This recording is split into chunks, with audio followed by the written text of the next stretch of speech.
ಅದಕ್ಕೆ ಅಣ್ಣ ನಿಜವಾಗ್ಲೂ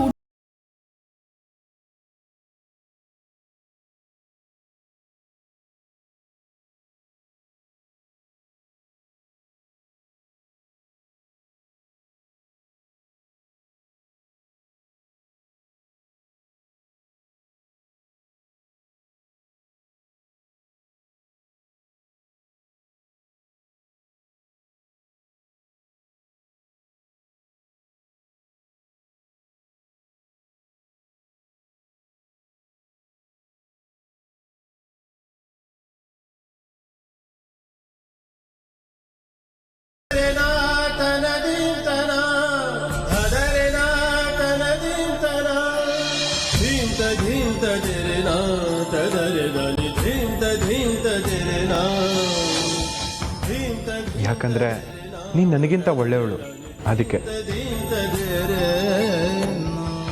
ಎಷ್ಟು ಸರಿ ನನ್ನ ಪ್ರಾಣ ಉಳಿಸಿದ್ಯಾ, ಈ ಮನೆಯವ್ರನ್ನ ಎಷ್ಟೋ ವಿಷಯದಲ್ಲಿ ಕಾಪಾಡಿದ್ಯಾ. ನನ್ನ ಋಣ ಜಾಸ್ತಿ ಆಯ್ತು ಅಂತ ಹೇಳ್ತಿದ್ಯಾ, ಆದ್ರೆ ನಾನು ನಿನ್ನ ಋಣ ಹೊತ್ತು ತಿರುಗ್ತಾ ಇದ್ದೀನಿ ಬೆಳ್ಳಿ. ನಿನಗೆ ನನ್ನ ಚರ್ಮ ಸುಲ್ದು ಚಪ್ಪಲಿ ಮಾಡಿಕೊಟ್ರು ಆ ಋಣ ಕಮ್ಮಿ ಆಗಲ್ಲ ಬೆಳ್ಳಿ. ಹಾಗೆಲ್ಲ ಮಾತಾಡಬೇಡಿ ಮಾವ. ನಾನು ನಿಜ ಹೇಳ್ತಿದ್ದೀನಿ ಬೆಳ್ಳಿ, ನಿನ್ನ ಥರ ಒಳ್ಳೆ ಮನಸ್ಸಿರೋರು ಈ ಭೂಮಿ ಮೇಲೆ ಯಾರೂ ಇಲ್ಲ. ಕೆಟ್ಟದನ್ನು ಒಳ್ಳೆತನದಲ್ಲಿ ಗೆಲ್ಲಬೇಕು ಅಂತ ಹೊರಟಿದ್ಯಾ. ನೀನು ಒಳ್ಳೆತನಕ್ಕೆ ಗೆಲುವು ಸಿಗಲಿ ಅಂತ ನಾನು ಕೇಳ್ಕೊಳ್ತೀನಿ. ನನಗೆ ಆಸ್ತಿ ಅಂತಸ್ತೆಲ್ಲ ಕೊಡ್ತೀನಿ ಅಂತ ಹೇಳ್ತಿದ್ದೀರ ಮಾವ, ಆದರೆ ನನಗಿದೆಲ್ಲದಕ್ಕಿಂತ ನಿಮ್ಮ ಪ್ರೀತಿನೇ ದೊಡ್ಡದು. ಈ ನಿಮ್ಮ ಪ್ರೀತಿನ ನಾನು ಹೀಗೆ ಉಳಿಸ್ಕೋತೀನಿ ಮಾವ.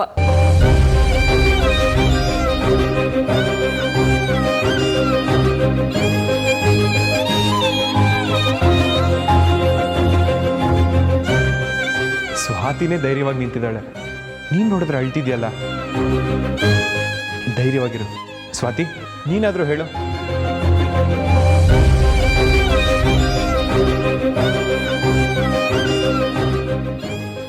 ನೀವಿಬ್ರು ಹೀಗೆ ಇರಬೇಕು. ಇದನ್ನ ನೋಡಿ ಕೆಲವ್ರಿಗೆ ಬೆಂಕಿ ಹಚ್ಕೊಂಡಿದ್ದಂಗೆ ಆಗುತ್ತೆ. ಇನ್ನು ಸರಿಯಾಗಿ ಪೆಟ್ರೋಲ್ ಹಾಕ್ತೀನಿ, ನೋಡ್ತೀರಿ.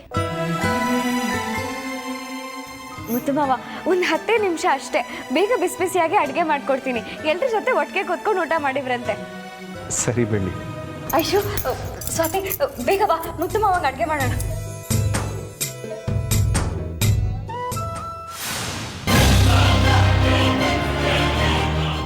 ಇದನ್ನೆಲ್ಲ ನೋಡೋಕೆ ನಾನು ಇನ್ನೂ ಈ ಮನೇಲಿರೋದು.